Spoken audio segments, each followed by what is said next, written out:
In life, there are three guarantees: death, taxes, and whenever horror needs some fresh life breathed into it, James Wan will always be there.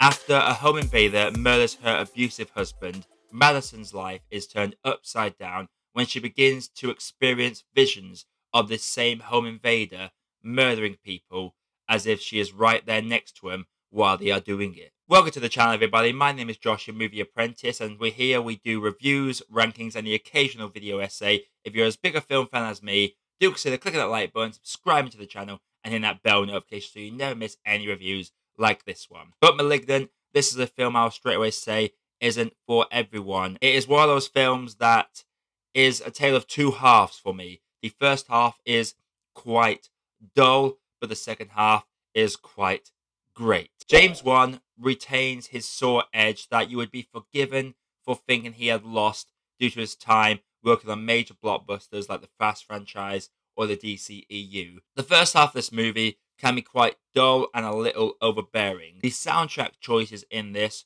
were very mind-boggling. I love the Pixies just as much as everyone else, but Jesus, can we calm down with this demonic take of where is my mind for every tiny little reveal? The script is a bit of a letdown at times as well. Now, this film is a homage and a nod back to the old body horror campy classics from before, and this film plays it straight but does take the time to have a little wink and a nudge to the audience whenever it can. But some of the dialogue delivery is a bit too hammy and a bit too cheesy at times. Some of the revelations are a little bonkers, and the acting can leave a lot to be desired at times. There are characters in this that they aren't the best. Like, overall, the characters in this, apart from our lead character Madison, aren't too memorable, but they give us enough that we do care about their fate. It harkens back to, for me,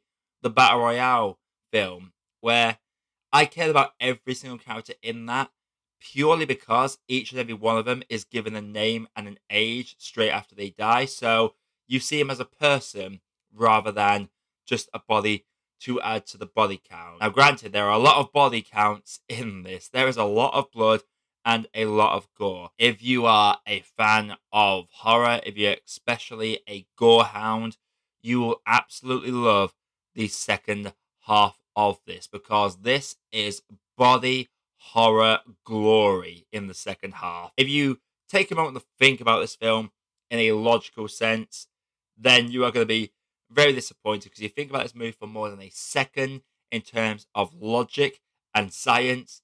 It makes no sense whatsoever, and some of the stuff that is achieved physically and biologically is impossible. It's straight up impossible. So if you see this movie, definitely switch your brain off and enjoy it, because once a certain reveal is made about 2/3 of the way through, this film is unapologetic in how brutal and graphic and gory it is. And it gives us some fantastic set pieces. The cinematography in this is otherworldly, but honestly, I feel like at this point, horror movies are becoming known for having really good cinematography. There's some great sequences where the camera will just follow a character through a space in a new and unique method. I said earlier, James Wan tends to save horror, and that is generally true. During the 90s, Scream was the big franchise, and all it did was take the mick out of horror tropes from the 70s through to the 90s. So James Wan came along with Saw, and then once Saw's torture porn genre that it bred got a bit oversaturated towards the late 2000s, he came along with The Conjuring, and The Conjuring is now getting a bit stagnant.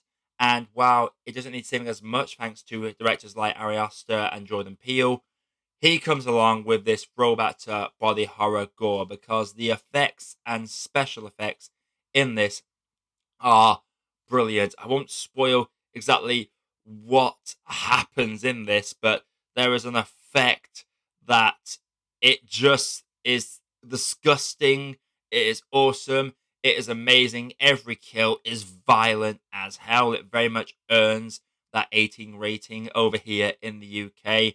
If you're a gorehound, you will absolutely love it. There's a fantastic action sequence in this latter half of the movie. Honestly, if this movie was just the last 40 minutes, I'd be going 5 out of 5 stars, 10 out of 10, best movie ever. James Wan, he had balls with this movie. It was nice to see a horror movie that felt fresh and had guts to go places where films generally do not go. I'll be honest, I enjoyed the fact that I had no idea where this film was going to go. There were several times where I was trying to figure out where it was going, what the big reveal would be. And while looking at the meaning of the word malignant does kind of hint strongly at what's going on, it's just something so bizarre and campy and bonkers. You don't think they would actually do that, especially in a big budget movie by a big studio. But I guess when your last movie makes over $1 billion at the box office, you are given the keys to go bonkers with your next movie. And James Wan does that in this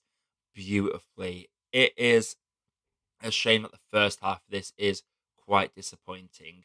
I can gush about how much I love that latter half and how stupid and crazy and gory it gets. But unfortunately, while James Wan is undoubtedly directing the ever loving hell out of this, and Annabelle Wallis, who plays our lead Mellicent, is utterly brilliant in how she balances the crazy side with the campy side with the serious side and acts her absolute socks off.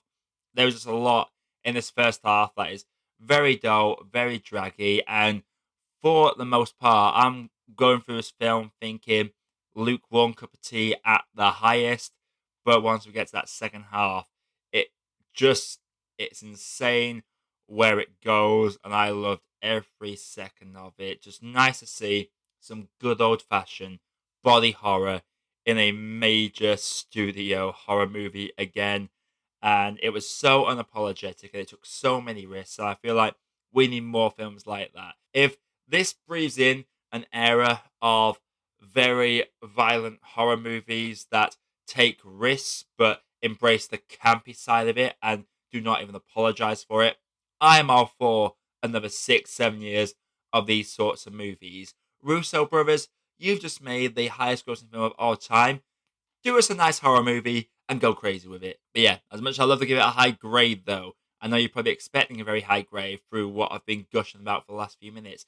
But sadly, it has a lot of things wrong with it in that first half. The big thing for me is the soundtrack and the script are not to the strongest standard. And yeah, it was one of those where I'm a bit torn. It's a very much a Marmite film. Not everyone's gonna love this. In fact, I feel like the critics and the hardcore horror fans are gonna love it, but a casual audience viewer, you're not gonna love it.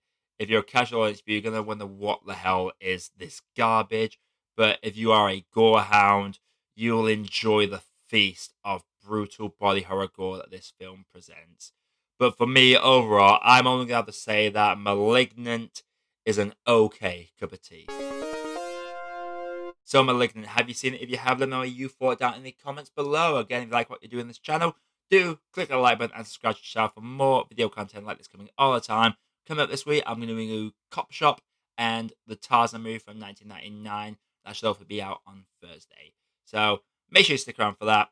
But until next time, my name is Josh. I have been your Movie Apprentice, and I'll see you in the next video.